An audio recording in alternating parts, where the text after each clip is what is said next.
OFPG Voices is brought to you by the following sponsors. Board&Dice creates games where strategy and family fun collide. Some of their latest releases are La Granja Deluxe Master Set, Books of Time, Barcelona, and Nucleum. Their ally program lends support to underrepresented voices in the hobby.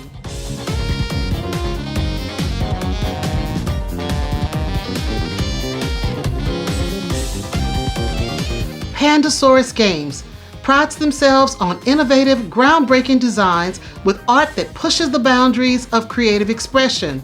Some of their latest releases are Sea Salt and Paper, Mind Up, Nacho Pile, The Fox Experiment, and Emerge, just to name a few. To check out their full catalog of games, accessories, and more, visit pandasaurusgames.com.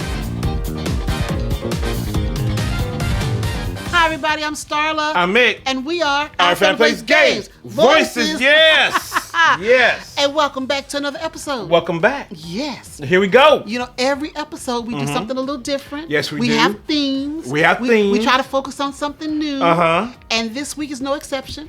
Ooh. This week, we're going to talk about, our contributors are going to talk about, two-player games and or games that play well with two players. I'm thinking they went a little easy on this. Yeah. Because they didn't talk about some of the games that are relationship testers.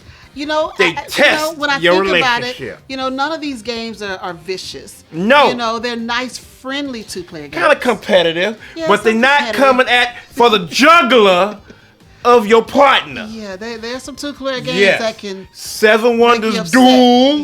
Yeah. That tries to rip Yeah. up relationships. That'll upset you for sure. That'll upset you. Yeah. And then we have Lost Cities. Oh, yes. That will make you very upset. Yes. Both of those Yes. games. And you Both know of what? those. Neither of those games are included on No. anyone's list. And I love both of them, but Lord, they can make you upset. Yeah. Yes, they can. Yeah. You know, some two-player games are just fun and Yes, easy and yeah. friendly. And then there's some two-player games that are cutthroat. Woo. Now, one that plays good at two-player, but will just make you go crazy. That's Five Tribes that we love. You're right. Now, Five Tribes Yeah. really does play well at two players. 'Cause It's Yes. almost like a chess match. Yes, when you're going back and forth. Yes. And, yes. and I don't think that game, it doesn't upset you. No. You don't get mad at your No. opponent per se. But you get a little AP sometimes. Oh, you get a lot Analysis of AP. paralysis. Yeah, because you can't give an inch. Ooh, you're kind of scared. Like, oh, I don't want to give her that because she Yeah. go win. Because Yeah. let me tell you, family, she was on a 21-game winning streak at one time. Just beating me down, y'all. Oh, my goodness. It was hurtful. And then I won that one time, and then she won the next one, and we went back to the streak again. I was like, Lord help. I really like that game. I actually like it better with two players. To be Yeah, honest. I do too. I mean, with four, it can be a little more chaotic. Yeah. But with two, I mean, you're going back and forth. Yeah. And they actually have a special setup Yeah. just for two players, And which I think is great. And I think another one, Santorini. Oh, Santorini. That is Without a the two-player powers game. family, Yeah, that is a because you know two-player Santorini, game. you can get special god powers to kind of help you fight and do things. Yeah. We sometimes just take the god powers away and just play the straight up like a chess match. exactly. With Santorini, and it's wonderful. We It love is it. wonderful. Yes, we love it. All right, everybody. This week we've got some great contributors for you. Yes, we do. We're going to kick the show off with the Nerd Shelves, Yes. Michael and Judie, and they're going to teach us a game. Yeah. And then right after that, we're going to hear from Marcus Ross, Here we go. our designer who is local here in Omaha. Yes. And he's going to talk about some different aspects, designing aspects of a game. Yeah, he's gonna come kind of Yes. wild on that one. Yes, he is. And then we're going to wrap it all up in the end with Jazz. He has a top 5, or should I say top 8. Eight. Yeah, he go Yeah. He went family, y'all. He went with the family. Yeah. Yeah. So anyway, Yeah. sit back, get some coffee, you know, get relaxed, and let's enjoy what these wonderful contributors have to say. But before that, we're going to our Good Human segment. Now, Starla won't be there this time, but we have the wonderful Emmy-winning poet, writer, Scott Woods coming. Let's hear him.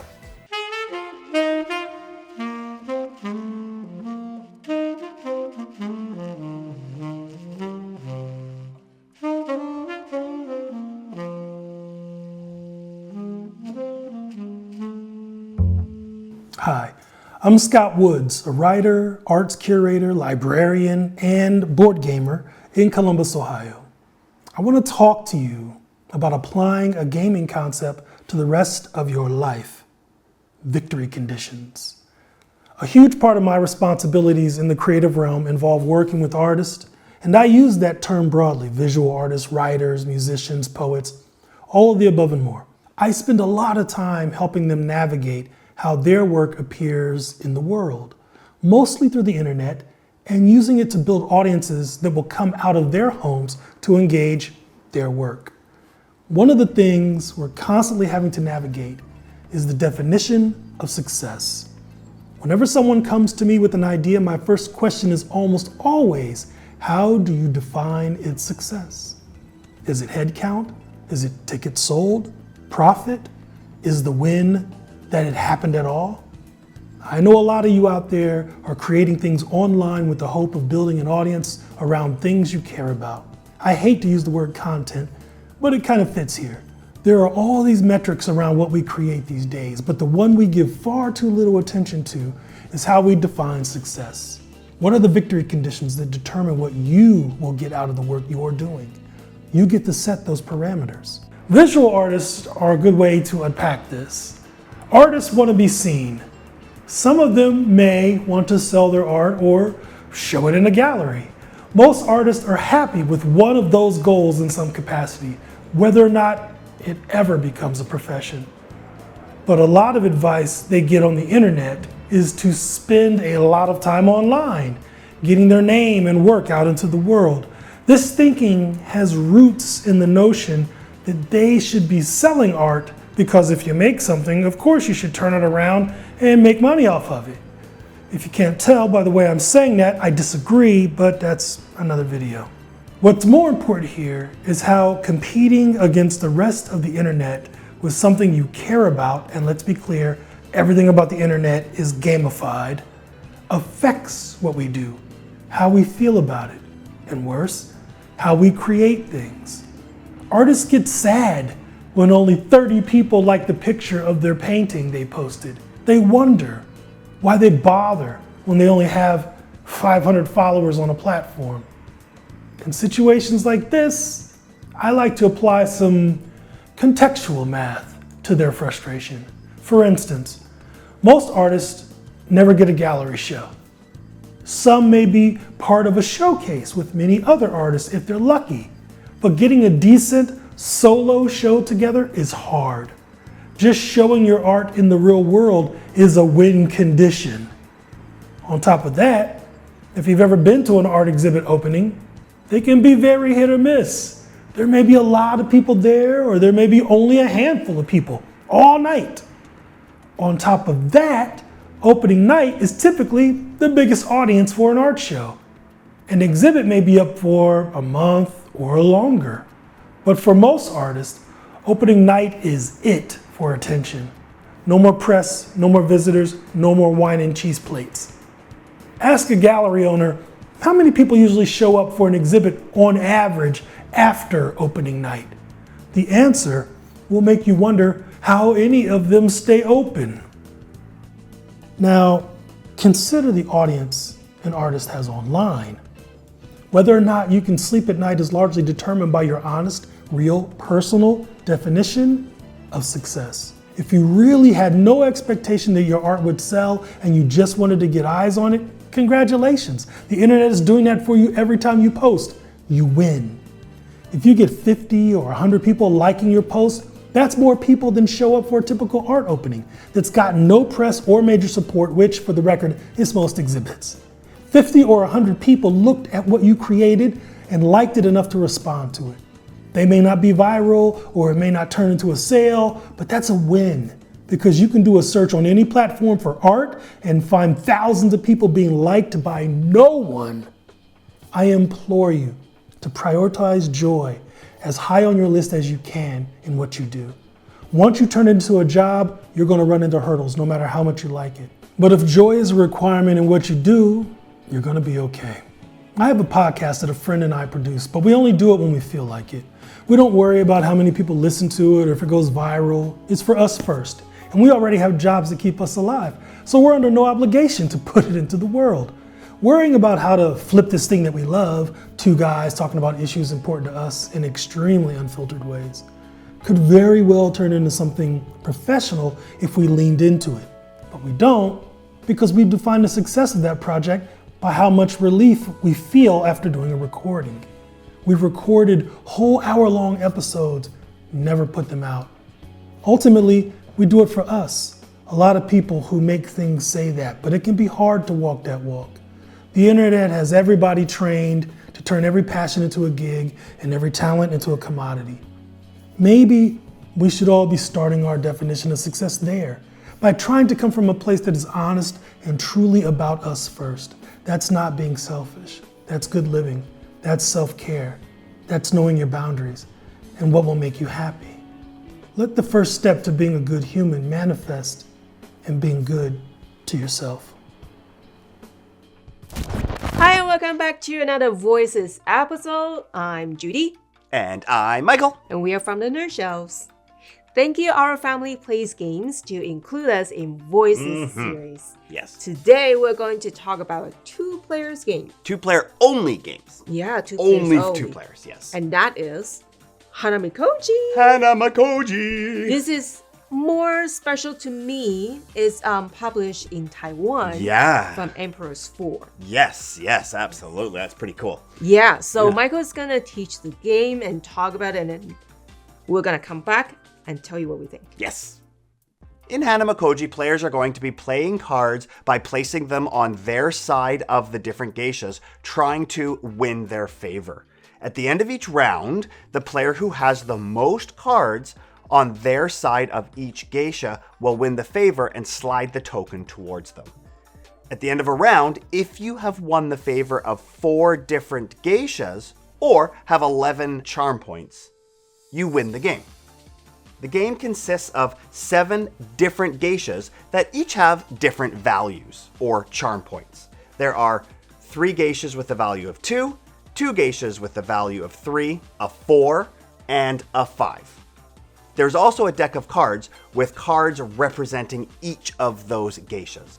At the beginning of the round, each player will receive 6 cards, and 1 card will get secretly removed so nobody knows which card is out of the game.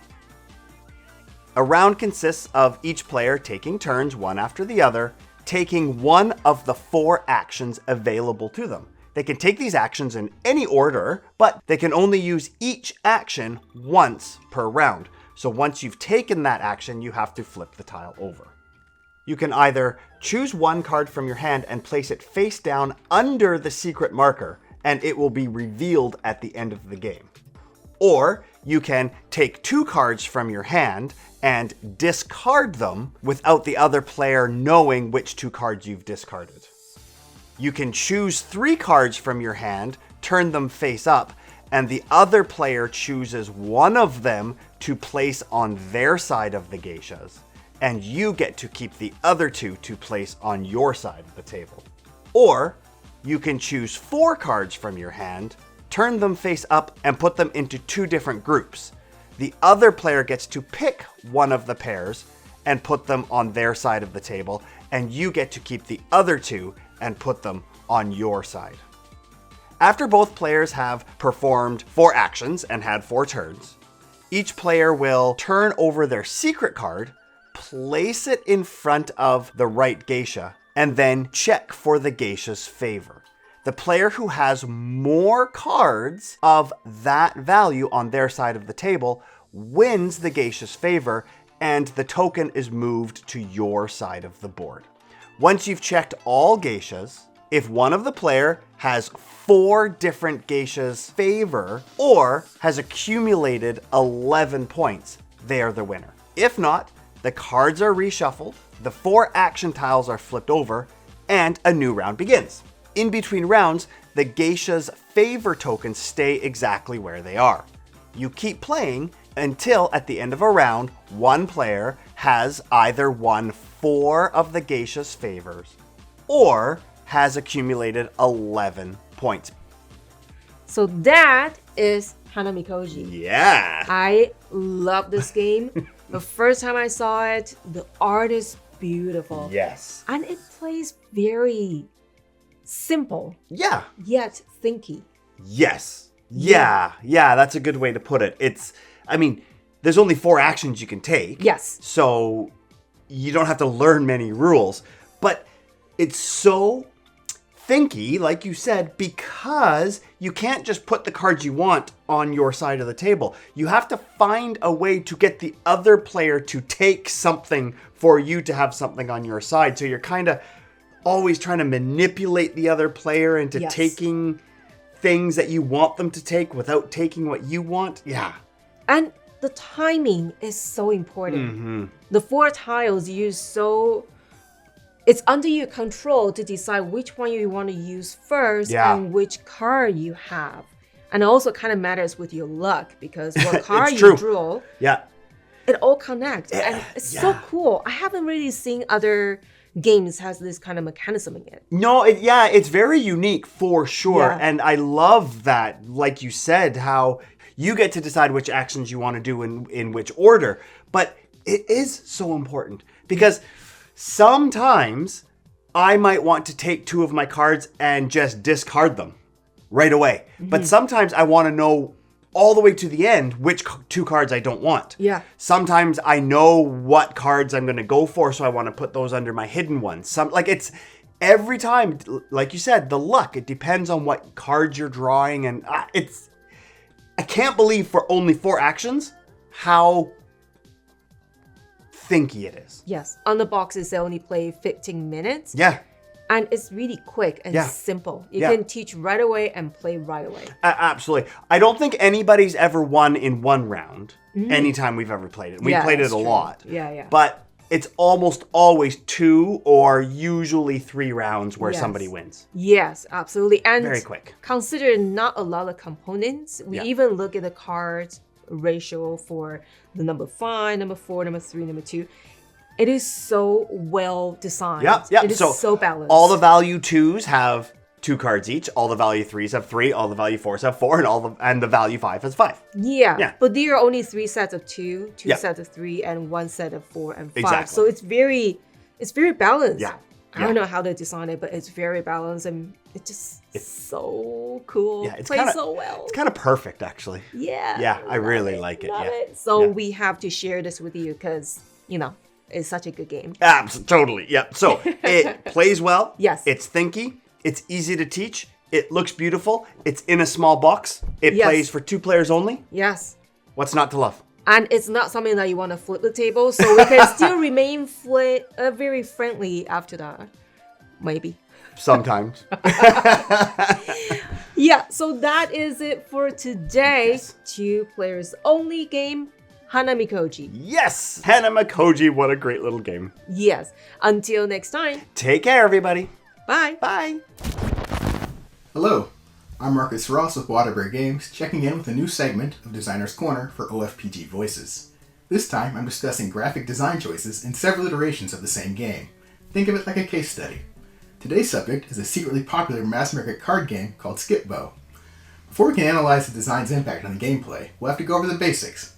For those who don't know it, Skip-Bo was published independently by designer Skip Bowman of Brownfield, Texas in 1967. The game consists solely of a deck of cards, 12 copies each of cards numbered 1 through 12, plus 18 wild cards called Skip-Bos, which can represent any number. At the start of the game, each player receives a stack of cards called a stockpile, of which only the top card is visible and available to be played. The first player to play all the cards from their stockpile wins the game. On their turn, the current player pulls cards from the draw pile until their hand contains 5 cards. Then they play cards to the 4 shared play piles in the center of the table, and strictly in sequential order from 1 to 12. When they've played all the cards they wish to play, they choose 1 card from their hand to place in one of their 4 personal discard piles, making it the next player's turn. These cards will stack when the player would need to discard, and all their slots have already been filled. The cards played to the center can only come from their hand, their personal discard piles, or their stockpile. That's the game. At its core, the rules are relatively simple, and there's no functional need for impressive art on the components. There are only 13 cards, and 12 of them are just numbers. Technically, there's no need for special colors or designs on any of these cards. To further illustrate this, the original 1967 version was literally 3 decks of regular playing cards with a bunch of special jokers. So any design choices made to the production version are real choices someone made for marketing or usability reasons. Let's see how they did. This version of Skibbo, produced by International Games Incorporated, is from 1980. It sets the tone for what these adaptations have to work from, and I think it's generally good. The first detail to note is the game uses a particularly large number of cards and accommodates up to 6 players. As a matter of table space and production cost practicality, the deck is comprised of the slightly smaller than standard bridge-sized cards, 2 1/4 by 3.5 inches. The thing that matters the absolute most about these cards is the ability to instantly distinguish each card's value anywhere on the table. Effective defensive gameplay requires knowing exactly what cards your opponents have on top of their stock piles and then their discard piles, as well as all the cards in the center. To that end, the cards in this deck have absolutely huge central graphics. If you look at the 12 here, you can see it extends almost into the bleed zone on both sides. Additionally, the cards are split into 3 color groups for low, middle, and high cards. Again, the colors don't truly matter for gameplay, there are no suits or anything, but the groupings can help a lot for the biggest problem this game has. The 6s and 9s have the exact same graphic, just rotated. The 6s are underlined, but it can be hard to read at 4 feet away and is frequently upside down. This deck was produced by Mattel in 2003. It's exactly the same game as far as I can tell. There haven't been any significant rule changes ever, but you can immediately see a difference in the graphic design approach. The color groups go from dark blue to lime green to something like a bright fuchsia. These are somewhat garish to my eye, but quite distinct. The Skibbo card itself has been designed quite differently. The prior version had a kind of Art Deco, patriotic red, white, and blue design, where this one incorporates the colors from the color groups to emphasize the function of the card. The card back clashes a bit by retaining the red, white, and blue motif from the prior iteration. That's helpfully distinct from the card front. If I have a gripe with this design, it's the triangle edge spots. When you fan the cards in your hand, you have to spread the cards quite far to read the full numbers, as those hint graphics are wildly oversized. Honestly, when this design appeared, I didn't care for it much, but it's grown on me, especially in light of this. What is this? Why is this? Why? This is the current version. It's existed since at least 2021, and it's by far my least favorite. Let's start with the color choices, because that annoys me the most. The color groups here go from blue to green to red, which could be reasonable, except these are at the exact same saturation levels, which means for colorblind players, the red and green appear to be exactly the same color. This is especially egregious, because the 6s and 9s can no longer be told apart by color, and each card has to be inspected since the underline is so small. It's baffling. And for players who have been playing this game for 5 decades, the card presentation is completely flipped. Instead of having primarily white faces with full color backs, the card fronts now have full color backgrounds, and the backs have a little bit of white space. They more closely resemble the backs of the prior designs than the fronts. Both these color problems are present in the worst choice made in this design, the Skibbo face and the deck back. First off, the Skibbo face is bright orange, which happens to match the lime green for the back almost perfectly if you're colorblind. Additionally, the center graphic is an exact match for the card back design. It's just a staggering choice. The Skibbo is the most important card in the game, and every single card back looks significantly like it. The white space in the green back does very little to dissuade that feeling since it resembles the front from the prior card games. The hint corners are slightly smaller than the previous design, but they're now white on this semi-solid gradient with no drop shadow. All these issues combine to make a sum worse than any of the parts, cards that are hard to read in hand or at a distance. And for colorblind players, this version of the game is borderline unplayable, and again, the colors don't even matter. It made me appreciate things about the prior versions I hadn't even noticed before. So why does this even matter? I've gone full curmudgeon on this for a solid 5 minutes now, and here's why. Every decision you make as a designer can have a massive effect on the end product. Consider your audience at each step along the way. This game is played casually by mass-market families, and especially by older gamers. The choices you make in rules and presentation should make gameplay as accessible as possible. Additionally, this is the game I played with my grandmother alongside my parents and my brothers. This was the game my aunties would play when they visited each other and talked about their kids and spent time together. It's the game I played with my last remaining great aunt just this week. She'll be 90 this summer, and at first we had to play with that 2021 deck. She could barely engage with the game because it was so hard to read the cards, and we could barely speak about anything else. I had to hunt down that 1980s deck so we could have a real conversation about life instead of about card design. I know she's not alone in her annoyance, and she made me promise to tell the publisher about it. So Mattel, pretty please, for my auntie, fix the cards. So here's my suggestion. Keep the good things from the prior iterations, make it colorblind friendly, and ensure the 6s are very easy to tell apart from the 9s. Don't fight what works. Okay, I think that's enough for now. Thank you everybody. See you next time. What is going on, everyone? This is your boy Jazz over at the Lobby of Hobbies, and on this episode of Voices, we're talking about those 2-player only games. Now, this is my sweet spot because when I add a game to my collection, the first thing I ask myself is how well does it play at 2 players? Which means ever since I got into this hobby, I've added a ton of 2-player only games to the collection. But this list isn't strictly my top 5 2-player only games.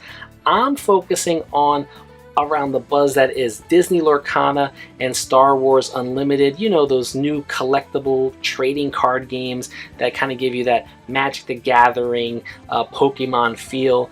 But don't be scared off if you're not into those types of games, because this list gives you the feel of those, but is not a trading card game. So if you're ready for it, let's get into it. First game on the list, it kind of is like playing the Marvel Snap mobile game, where players are going to be trying to take power or control over 2 of 3 regions on the board.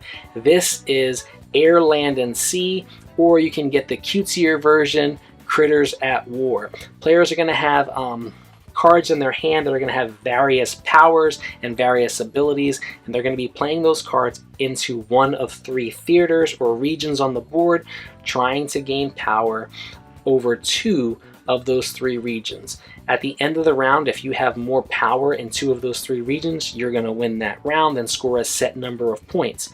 But what's interesting and strategic about this game is knowing when to concede the round to your opponent, because if the earlier you concede, the less points you give to your opponent. So if I can decide I'm not going to win this round, I can concede early and maybe only give my opponent 2 points, as opposed to playing the round out and losing the round and giving my opponent 6 points. So that's the fun, interesting element about this game, is knowing when to concede. This is a fast-paced game, plays in like under 30 minutes, maybe even 20 minutes, but this is one of those like coffee shop games you can take with you almost anywhere. So definitely check out Air, Land, and Sea, or if you want that cutesier version, Critters at War. The next game on my list is the biggest box game here, but they also have smaller, what they call character packs that you can get. This is Dice Throne. Now, whether you're getting the original Dice Throne characters or you're getting the Marvel themed version, any of them are great. I've played them all. I've played almost every character and I love them. I have the characters that I think I play better with, but this is a dice rolling game, card play game as well. This is like Battle Yahtzee, where players are going to take control of their character, utilize their character's special abilities, rolling dice to activate those abilities and attack their opponent, using card play to manipulate their dice, in their favor, or maybe, change the dice or tip the dice of their opponents to kind of mess up their opponent's play, and all they're trying to do is take their opponent's life total down to 0. This is a fun one. It's a little bit longer, maybe closer to 45 minutes, but the more you play it, the more you get a better understanding, the quicker the game works. But it's a fun, awesome game. You're able to upgrade your character's abilities throughout the game, but definitely check out Dice Throne or Marvel Dice Throne. They're even coming out with a new X-Men Dice Throne, so definitely check that one out as well. Next game on my list is probably the closest to an actual trading card game. It's actually designed by the same designer of Magic the Gathering, Richard Garfield. This is Mindbug, but it's not a collectible game. It's not one of those games where you have to worry about building a deck of cards and trying to figure out if this deck combos together to win. Pretty much everybody's going to, the 2 players are going to shuffle a full deck of cards and deal 10 cards to each player. So you're going to have 10 cards, your opponent's going to have 10 cards, you don't know what those 10 cards are, and you're going to draw from that deck and play against each other. You're going to be playing characters out into a field. You have one of 2 things: play a card, attack with a card. That's it. And you're trying to take your opponent's life total from 3 down to 0. So definitely a very, very fast-paced game, like 10-15 minutes. But what's really cool about this is the mind bug feature. On your turn, you can play a card, but your opponent has one of 2 mind bugs that they can use. And when they use a mind bug, they pretty much take control of your character that you just played. So knowing when to use your 2 mind bugs for the game is very strategic and very important here. So, maybe you save them for late game, maybe you go early and try and take your opponent's strong characters, not knowing what else they might have in their hand, but knowing when to combo your cards and how they work. It's just a fun game. It's something that you lose, you can shuffle the cards right back up and you're right back at it in a couple seconds. Definitely a fun, fast-paced game. You can probably get, I don't know how many games of this you can probably get in an hour. It's just a fun, fast-paced game. Definitely something that's probably the perfect intro to getting into trading card games. I think so. It's perfect for kids who's like, hey, I want to try Pokemon or try Magic, but you don't want to spend that money yet of buying all those booster packs. I would say definitely check out Mindbug first. Next game on my list is more of a miniature style game, a skirmish miniatures game that has a lot of card play to activate your characters or heroes.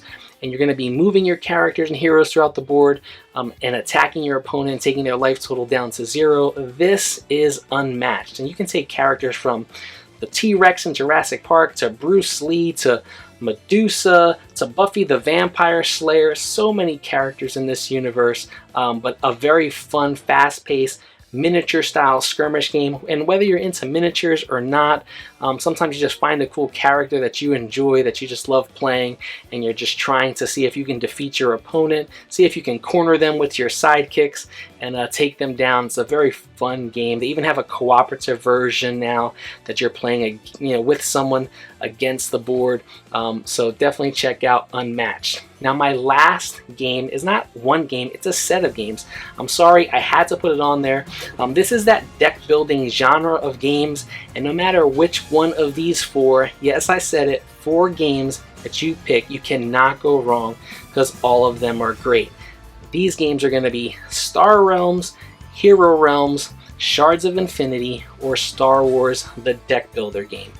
These all play slightly different, but they all have the same core deck building mechanism where players are going to start off with a simplistic starting deck that's going to be the same as their opponent, and they're going to be utilizing this starting deck of purchasing power and attacking power to gain and acquire new cards from a centralized pool that players can buy from, add these new more powerful cards into their deck that they're going to be able to possibly draw later in the game to combo with each other with newer cards that they acquire, all while trying to thin out their deck from some of the cards that are not as powerful to take their opponent's life total down to 0. Now, whether you like space theme or fantasy theme might be your deciding factor in which one you try here, but I've owned all 4 of them.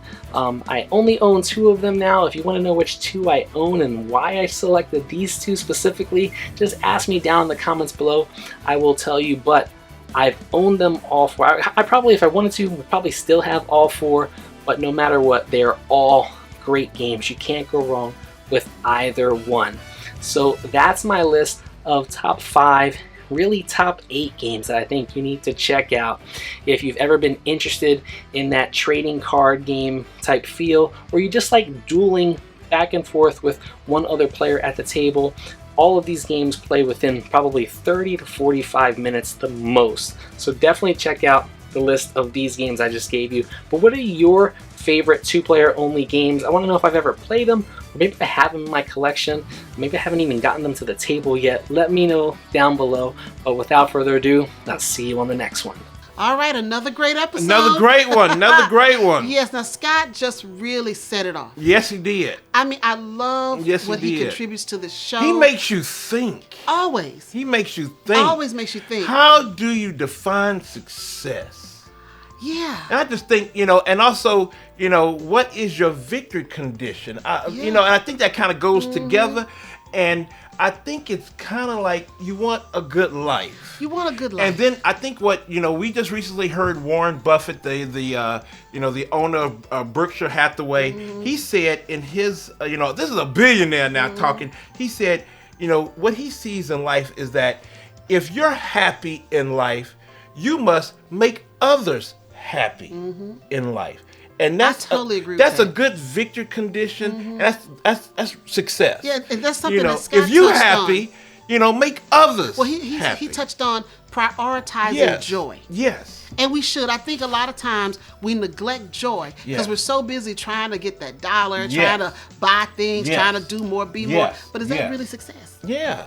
And then we see all this hate and distrust in the world today. And where's the joy? Where's the love? Where's the happiness? Where are the good humans? Where's the good humans? Where are you guys? Yes, we gotta find them. We need them. We need them more than ever right now. We need them. And then we went to the nerd shelves with Michael and Judie. Yes. And they had a game called Hanamikoji. Yes. I've never played that. I never played it, but the artwork is just gorgeous. beautiful. I heard a lot about it, Yes. but I never went out and got it for us. Beautiful geishas on the cards. Yeah. I've heard a lot about it. Michael says it's a thinky game, and I think so, the way he explained it. But I think it's something that we would enjoy. It's really a beautiful game to look at. I mean, the artwork is just wonderful. So I think it's a great two-player game. That's a great two-player game. Yes, and then right after that, I think Marcus was a little upset. I think Marcus had a pet peeve. Marcus was a little upset. He had a pet peeve. I don't know. I don't think he likes Skip-Bo. We haven't played Skip-Bo, Marcus, so we still your good side. We haven't played that. I don't think he likes Skip-Bo. I don't think we're going to play it. We're not going to play it. I think the frustration is how they keep changing the game, but not making it better. We're not gonna play Skip-Bo. I'm scared. But I thought it was so sweet that he brought his grandmother on and played Skip-Bo with his grandmother. She's a gamer. Yeah, she's a gamer. We love Marcus. So we know where Marcus gets it Marcus threw down the gauntlet. So Skip-Bo, you better get yourself right. I don't know if we're gonna get Skip-Bo. No. I don't think so. Skip-Bo better get they right. They better get right. Yeah. And then bringing up the rear is Jazz. Yes. Now, we said top 5.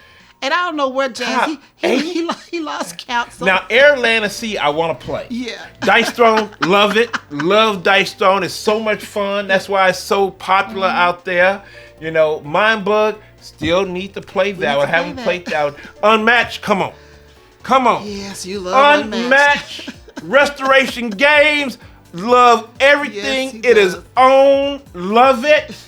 Love Unmatched. I love it. And then we were doing good. And then he got into the deck builders. He went to the deck builders. And just to say, I'm going to get a whole bunch of deck builders. Now, Star Rams is cool. Starla's in that. Yes, I am. Starla has a card in that from the Kickstarter. Yeah, Starla has that. Hero Ram's cool. Yeah, we like that too. We both played those. Shards of Infinity. I haven't played that, but I heard a lot of good things. I heard a lot of good things about that. That's one. Now, Star Wars the deck builder, that is new and it is hot. You just touch it. It's hot.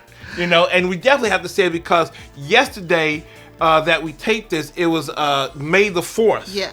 And it's May the 4th be with you. I went too far. I went too far away. So yes, May the 4th be with you. Yes. Well, you know what? Even though Jazz didn't do a top 5, he did a top 8. He did a great job. That's cool. He always do a great thing. We love him. We love some wonderful two-player games or games that play well with two players. Yes. So we appreciate that so much. But they didn't hit the crazy ones. They didn't hit the ones. And I'm happy about that. Yeah, I'm glad. We touched them. Yes, we touched them, but we heard other ones. Yeah. Yes, we did. We heard some other ones. So that's really cool. That is really cool. So thank you guys so much for joining us. We want to say special thanks to our awesome sponsors, Board&Dice and Pandasaurus Games. Yes. Thank you guys so much. Check out their catalogs because Pandasaurus comes out with some great games a lot. We really enjoy them.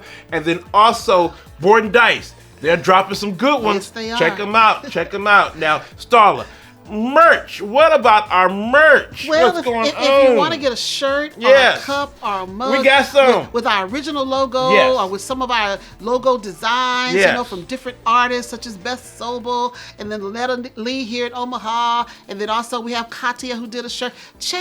Check us out on Spring. Yes. And then if you want this shirt, the one we're wearing, go to BGG. They have an online store, and this shirt is on their online store. You can get it from BGG. And every shirt and every cup or mug or whatever you purchase helps us support this channel so that we can keep doing what we do. Yes. Now, also, please subscribe, folks. Tell a friend. Subscribe. Tell a friend, tell a family member, tell somebody on the street, tell somebody in a board game con, like, hold up. I want to introduce you to some folk. Show them on the phone. I want to introduce you to some folk that are really cool, and it's a family that's going to do their thing, and they want to bring you into the whole family. Because we want to keep building community, y'all. We want to keep building this community of good humans, because that's what we're trying to do. Now, also, Starla, where can they find OFPG out here? Where can we find us? Well, if you're looking for Our Family Plays Games, our OFPG Voices, you can find us on Facebook, Instagram, Twitter, right here on YouTube, right here, and on TikTok, on our website. And if you're anywhere in the Omaha area, be sure to come to our upcoming game night, which is on May 18th. So come to our game night at the Highlander Accelerator from 5 p.m. to 10 p.m. Yes, and also our next episode is May 22nd, and the topic, which she will not be involved in at all, is Dungeon Crawler games. Yes. I love them so much. I love them. So I'm gonna be talking. She probably won't be saying that much. So family, thank you so much for coming out. You know, if you have any questions or comments, please put them down below. Keep supporting our sponsors. And family, is one thing we want you to always know: we love you. Bye now. Everybody.